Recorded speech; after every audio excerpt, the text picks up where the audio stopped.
They said try and convince them that this is our city. We still love and respect our city. So they're hoping that these visitors who wanted to join in on this protest for justice for Breonna Taylor, that they still respect the city, and hopefully we don't see quite as much vandalism. I know we've already seen some, specifically at the Hall of Justice, like Chad Mills was just talking about there.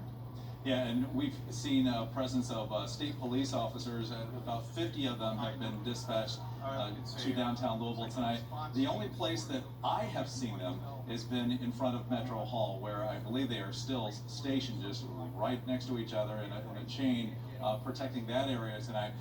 The earlier police presence tonight comes after Metro Council President David James had criticized the response last night. He was saying that if police had been there earlier, a lot of what happened last night maybe could have been avoided. But now certainly they were much more ready for what could possibly happen tonight with the state police presence at Metro Hall, and then we see the special response team that is already organized and moving on these protesters at 10 o'clock, whereas last night it was a bit later. But again, it was a much bigger crowd earlier in the evening than last night, and they were very civil, very passionate, very vocal, but incredibly civil. And then as they came around to the Hall of Justice, it seems like something just happened right there, as if they met up with some sort of element that was just destined to try to incite this thing to a much higher level than it had been so far.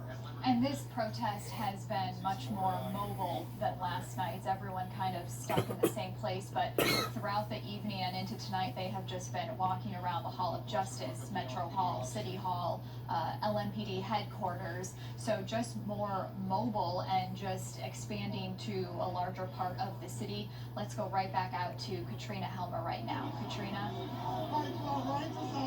Fallon and David, we have moved up to 6th and Jefferson. What you're looking at right now is a line of protesters, and you're absolutely right. Things have been more mobile this time. It's hard to keep track of what group is meshing with another group and who's coming where and who's going where.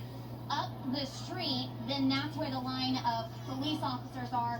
You see lights, and that's where every now and then we hear a little pop, pop, pop, and it's probably those pellets every now and then that they can shoot. It's not the tear gas, but it's to try and deter a crowd at that point. And joining me right now is Sarah. Sarah, what are you seeing as well? Yeah, we're seeing the crowd that we saw just an hour ago has dwindled significantly out here.